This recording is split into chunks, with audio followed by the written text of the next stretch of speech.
बांग्लादेश में जो आज के समय में 2024 में जो स्थिति पैदा हुई है, जो संकट पैदा हुई है, क्या सच में वो भारत के लिए कोई काला सच है या फिर इस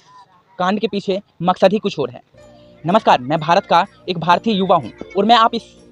आज की वीडियो से आप सबको बांग्लादेश के 1947 से वर्तमान 2024 में चल रहे जो स्थिति है उसके बारे में इस वीडियो में पूरा विस्तार से बतलाना चाहता हूं। तो इस वीडियो को बिना स्किप किए पूरा देखिएगा, क्योंकि ये वीडियो आपके लिए बांग्लादेश में जो हो रहा है वर्तमान में अत्याचार पूरा जरूरी है। ये बात शुरू होती है आज से 75 से 76 साल पहले, जब हमारा भारत देश स्वतंत्रता की आज़ादी प्राप्त किया था सन 1947 में। और उसी समय पाकिस्तान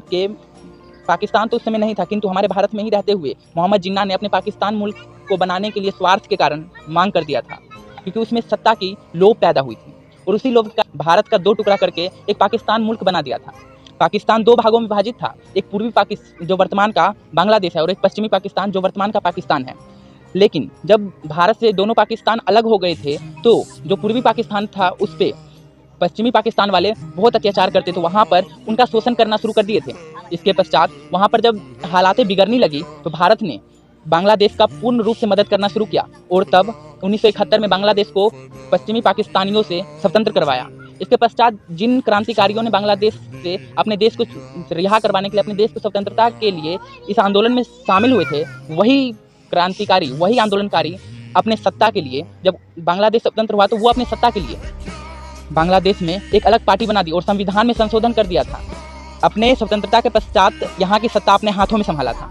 इसी के पश्चात 1972 से वहाँ पर आज़ादी की घूंट हो गई थी शुरू, किंतु उनमें थोड़ा सा लोभ होने के कारण उसने अपने संविधान संशोधन में विपक्षी दलों के लिए सभी सत्ता को हटा दिया था और इसके पश्चात उसने अपनी एक अलग पार्टी, अकेले की पार्टी स्वयं में बना लिया था और उसी पार्टी के सहारे वो पूरे बांग्लादेश में राज कर रहा था। उसकी मृत्यु के पश्चात उसकी बेटी शेख हसीना यहाँ की प्रधानमंत्री बनी। और जब ये बात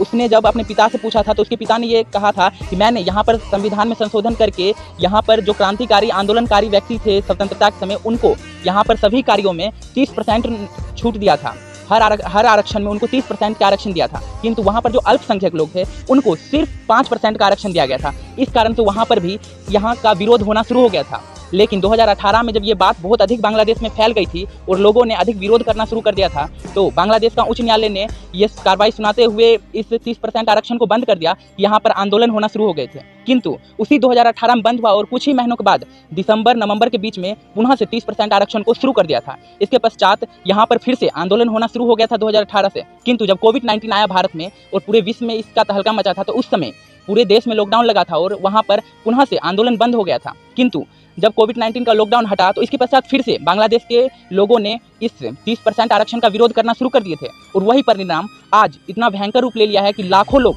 बांग्लादेश में मौत के घाट उतर रहे हैं। यहाँ पर लोगों को सबसे ज़्यादा हिंदुओं की मरने की संख्या है और जितने भी हिंदू हैं बांग्लादेश में उन सब की मौत की वजह वही 30% आरक्षण बना हुआ है। और यदि वो 30% आरक्षण उसी समय 2018 में हट जाता और बांग्लादेश में वो नौबत नहीं आती कि 30% आरक्षण को सिर्फ क्रांतिकारियों को ही देना है, तो आज के समय में ऐसी स्थिति बांग्लादेश की पैदा नहीं होती कि वहाँ पर जितने भी हिंदू हैं सबकी मौत हो रही है, सबको बेतहाशे कत्लेआम काटा जा रहा है, सबको जिंदे जलाया जा रहा है। आप सबसे निवेदन है कि इस वीडियो को ज़्यादा से ज़्यादा शेयर करें, भले लाइक ना करें किंतु शेयर करके सभी हिंदुओं को जागरूक करें, क्योंकि हमारे हिंदू जो बांग्लादेश में है वो पहले हमारे देश भारत के ही लोग थे, किंतु बंगाल के विभाजन के बाद ही उस देश में गए थे और तब से वो सब वहाँ रहने लगे थे। इस कारण से मैं आप सब भारतवासियों से आग्रह करना चाहता हूँ कि हमारे बांग्लादेश में फंसे हुए हिंदुओं के लिए कुछ